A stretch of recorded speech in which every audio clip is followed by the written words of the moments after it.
네, 반갑습니다. 그렇습니다.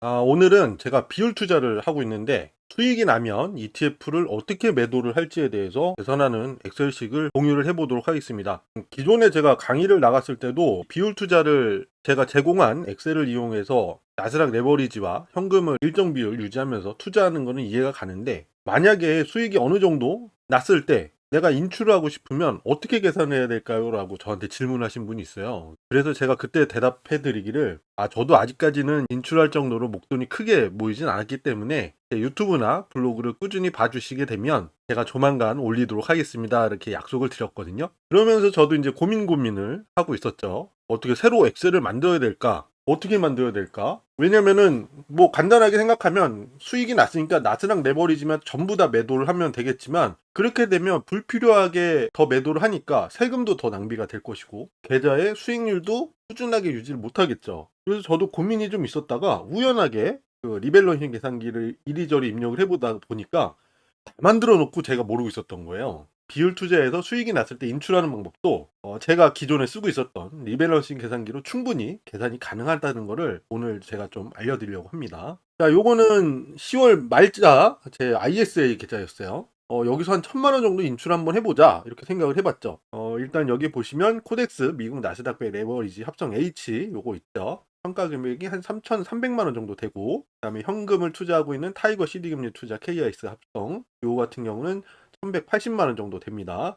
요 두 가지를 가지고 제가 이제 7대 3으로 지금 비율 투자를 하고 있는 거거든요. 요거를 어떻게 인출하면 될지 한번 계산해 보도록 하죠. 자, 리밸런싱 계산기입니다. 여기 익숙한 소식이시잖아요. 여기 나스닥 평가금 그대로 이렇게 입력을 해주시면 되는 거고, 그 다음에 이제 파킹형 ETF 평가금 요 입력을 하면 되죠. 이제 가장 중요한, 내가 인출하고 싶은 금액을 어떻게 입력을 해야 될까? 여기 현금 부분에다가 내가 인출하고 싶은 금액을 마이너스 1000만 원이라고 입력을 해주시면 돼요. 500만 원 인출하고 싶다 그러면 여기다 마이너스 500만 원을 입력을 해주시면 되는 겁니다. 자, 그 다음에 각각의 ETF의 주가를 입력을 해주시면 이렇게 계산이 됩니다. 파란색은 매도라고 했잖아요. 그래서 미국 나스닥 100 레버리지 합성 H라는 ETF는 526주를 매도하라고 계산이 나왔고, 타이거 CD금리 투자 KIS 같은 경우는 25주를 매도하라고 계산이 나왔습니다. 각각의 ETF의 적정 비율로 이제 매도를 함으로써 세금도 아낄 수 있고 내 계좌의 수익률도 꾸준하게 유지를 할 수 있겠죠. 자, 이렇게 계산이 됐으면 바로 시장가로 매도 체결 해주시면 되세요. 굳이 뭐 한 호가 두 호가 싸게 팔겠다고 이렇게 시간을 파실 필요는 없습니다. 그냥 시장가로 매도하셔도 LP들이 워낙에 풍부한 수량을 이렇게 제공해주고 있기 때문에 그렇게 크게 손해를 안 봐요. 그래서 526주 25주 매도가 완료가 됐습니다. 그 다음에 수익 처리가 됐네요. 36% 수익이 됐고, 그 다음에 수익 금액은 한 270만 원 정도. 그래서 매도 금액이 이제 1000만 원 정도가 맞춰지는 거죠. 그러면 일부 수량을 매도하고 나서의 계좌 상태예요. 이렇게 수익률은 계속 유지가 된 다음에 여기 이제 수익 금액이 표시가 되는 거죠. 그러면 이제 ISA 계좌 같은 경우는 절세 혜택을 볼 수가 있잖아요. 근데 저는 아직 3년이 안 됐기 때문에 만약에 제가 1000만 원을 매도한 다음에 인출하지 않게 되면 얼마만큼의 세금 혜택을 볼 수가 있는지를 MTS에서 제공을 해주고 있어요. 그래서 실현 이익은 제가 240만 원 정도 됐고, 제가 손절한 게 있었던 것 같아요. 그 전에 한 18만 원 정도 손절을 했었는가 본데, 요건 아마 비율 투자하면서 아직 수익권에 들어가지 않았지만 7대 3이라든지 뭐 6대 4 이 비율을 맞추기 위해서 나스닥 레버리지가 아직 손실 중인데도 불구하고 매도를 하다 보니까 아마 손실이 발생했던 것 같습니다.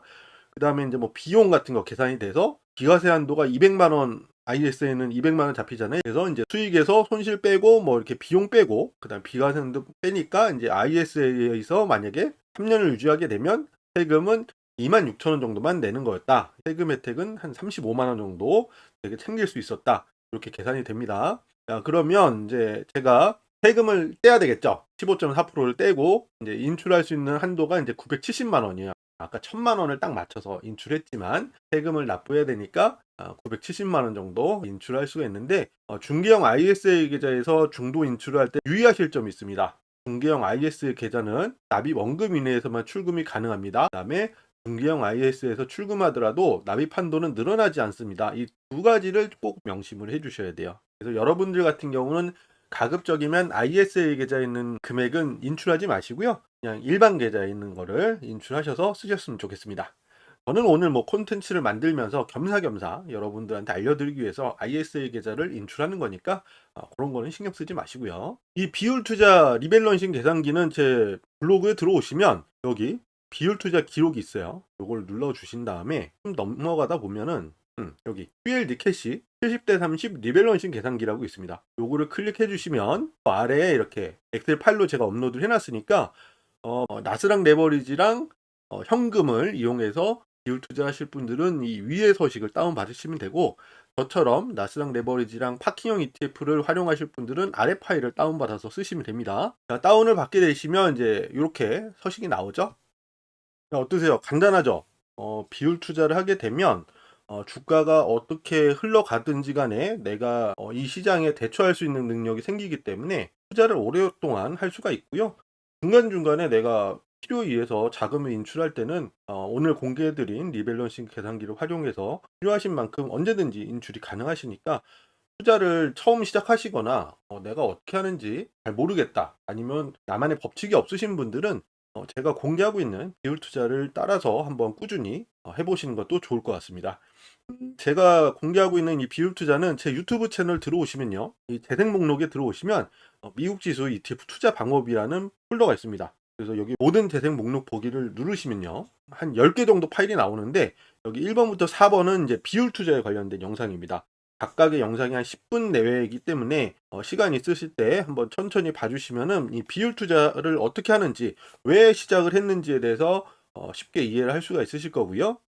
그 다음에 이제 5번, 6번은 제가 적은 돈으로 레버리지 ETF에 투자하고 있는 시야 투자에 관련돼서 공개한 영상입니다.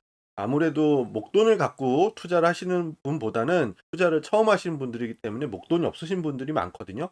비율 투자를 하기에 가장 적합한 금액은 제가 개인적으로 생각하기엔 2천만 원 정도부터입니다. 2천만 원을 모아 보신 적도 없으시고 있지도 않으신 분도 많으시기 때문에 적은 돈으로 레버리지 ETF를 투자를 해서 목돈을 만들 수 있는 이 시야 투자를 천천히 시작을 해서 투자를 시작해 보셨으면 좋겠습니다. 녹화 전날 보면은 미국 3대 지수는 모두 상승을 해준 상태입니다.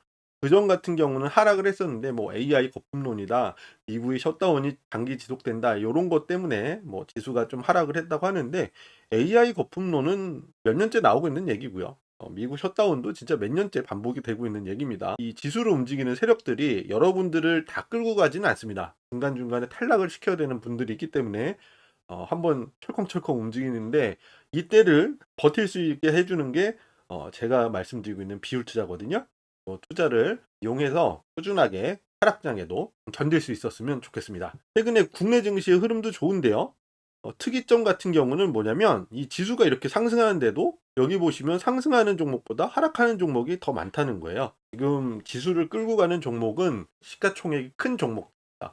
저희 같은 개인들이 대부분 코스닥 쪽에 많이 몰려있다고 하는데, 그분들의 계좌는 제가 블로그에서 써놓은 것처럼 거의 오르지 않거나 내려 떨어지는 사람들도 많을 거예요. 내 계좌는 아직 수익이 안 났는데 우리나라 코스피 지수는 사상 최고치네, 5천을 가네, 막 이렇게 떠드니까 얼마나 답답하고 힘드시겠습니까?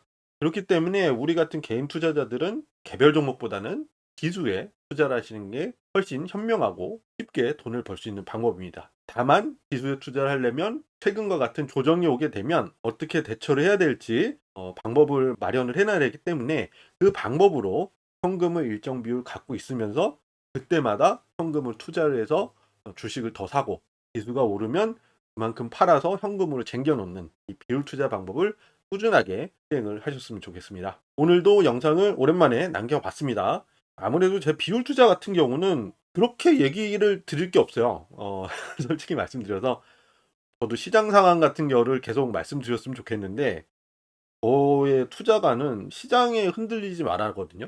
굳이 뭐 뉴스를 볼 필요도 없고 그 시간에 제가 즐거운 거 그런 것들을 하는 게 가장 투자에 도움이 되지 않을까 생각하기 때문에, 되도록이면 여러분들한테 시장 상황에 대해서 얘기를 안 하려고 하고 있습니다. 최근에 제가 주말에 유튜브를 우연히 켰더니 미국 시장을 이렇게 실시간으로 해설을 해주는 그런 채널들도 있더라고요. 거기에 뭐 10,000명 정도가 동시 접속해서 그 상황을 보고 있었는데, 굳이 그렇게까지 미국 증시의 상황을 실시간으로 볼 필요가 있을까? 이렇게 현금과 레버리지 ETF를 나눠서 투자를 하게 되면 알아서 수익이 올라갈 텐데 투자를 하면서 남는 시간은 여러분들이 좋아하시는 거 하면서 즐겁게 투자를 하셨으면 좋겠습니다. 저 같은 경우는 지금 650cc 바이크를 사기 위해서 지금 2종 소형 면허를 도전을 하려고 하고 있어요.